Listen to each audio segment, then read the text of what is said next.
Olá pessoal, conforme a gente combinou, eu estou aqui para responder as perguntas que foram colocadas na página. Eu já gostaria logo de cara de agradecer a participação que a gente teve das pessoas que vieram até aqui para deixar os seus questionamentos. Então, nós tivemos aí 3 pessoas falando a respeito de turismo, o Wallace, o Acácio e o Tuta. A gente vai tentar responder as 3 coisas num tema só. Por quê? Porque tudo versa sobre turismo. E o turismo é uma das maiores preocupações que a gente tem em relação ao Ubatuba, porque ela é a fonte da nossa economia, ou pelo menos ela é a base da nossa economia. O grande problema e a grande resposta para todas as perguntas que foram apresentadas é justamente a questão da falta de planejamento em relação ao turismo. Nós não temos um ordenamento turístico, nós somos infelizmente reféns da temporada. Então, nós somos reféns das nossas belezas naturais. Por isso, Tuta, que nós temos nossos pontos turísticos, nós temos o sítio arqueológico, eles acabam ficando relegados a segundo plano, porque como não tem planejamento, não tem uma presença do poder público, não tem uma presença da iniciativa privada, não tem organização, então não há uma cobrança em relação à utilização desses espaços, lógico, não há também dinheiro para melhoria desses espaços. Então esse é um ponto que a gente precisa discutir, mas isso é o quê? Planejamento. A questão das vans, Wallace. A questão das vans ela é muito séria. Hoje nós trabalhamos com turismo de quantidade, não com turismo de qualidade. Isso é muito ruim, porque quando a gente tem uma questão como essa, da cobrança das vans, isso impacta no movimento da cidade e isso prejudica o comércio. Quando nós tivermos um turismo de qualidade, as vans continuarão descendo, mas elas não serão a base da nossa economia. Esse turismo de um dia não será tão importante, ele não vai impactar tanto na economia da cidade. Então, a gente precisa primeiro organizar esse turismo para que essa cobrança aconteça da forma adequada. Outro ponto importante, Wallace, é que não dá para fazer essa cobrança no começo da temporada. Nós temos de março a dezembro para poder fazer esse planejamento, essa organização, todos os avisos.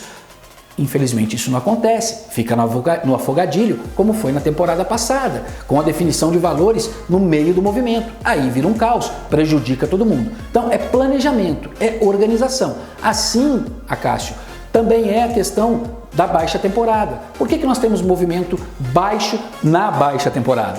Porque justamente não tem um planejamento. Então a gente fica muito preocupado com ações no verão, mas a gente precisa de ações, de eventos acontecendo justamente na baixa temporada para estimular as pessoas para descerem. Mas o nosso calendário ainda é frágil, nosso calendário ainda peca em termos de divulgação, em termos de organização. Então tudo isso é uma coisa só, é planejamento. Agora nós vamos falar a respeito da pergunta feita pelo Luiz Mendes. Luiz, obrigado mais uma vez pela participação. Já faz tempo que a gente não joga bola, né? Eu estou meio aposentado nisso, tá certo.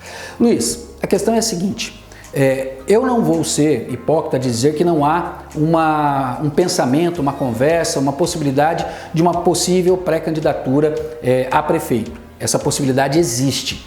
Existe justamente por conta daquilo que a gente entende como necessário para ser feito pela cidade. Infelizmente, nós temos algumas coisas que nós entendemos que precisam ser feitas. Então, as pessoas de bem, elas precisam se movimentar. Então, nós temos aí vários pré-candidatos, nós temos várias possibilidades e é claro que todas essas forças devem se alinhar, conversar. O que eu vejo como importante, Luiz, é nós termos pessoas voltadas e preocupadas em ajudar a cidade, tá? Em unir forças para que a gente possa fazer da cidade algo melhor. Com relação a essa pergunta que você fez sobre o que eu acho da mão de obra de fora, de novo, eu seria hipócrita se eu falasse que eu sou totalmente contra trazer pessoas de fora para ocupar determinados cargos, porque eu fui secretário de comunicação na cidade de Lorena, então eu morava em uma cidade e trabalhava em outra, isso faz parte do jogo. A grande questão é quando você não tem pessoas qualificadas ocupando cargos, quando você deixa pessoas qualificadas de lado, e nós temos pessoas extremamente qualificadas na prefeitura que poderiam até ser melhor aproveitadas, né? Pessoas de carreira, funcionários de carreira que poderiam ter mais espaço. Quando você valoriza demais as pessoas de fora em detrimento das pessoas locais, aí sim, quando você não tem a ocupação dos cargos feito de forma técnica, mas sim de forma política, aí nós temos que questionar, aí nós temos que tentar entender por que isso acontece e tentar coibir os excessos. Então essas foram algumas perguntas que nós respondemos, mas para esse vídeo não ficar muito longo, para não ficar cansativo para você, a gente faz o seguinte, na próxima sexta-feira a gente responde a pergunta do Edivaldo, a pergunta do Davi, tá certo? Então a gente tem esse encontro marcado na próxima sexta-feira.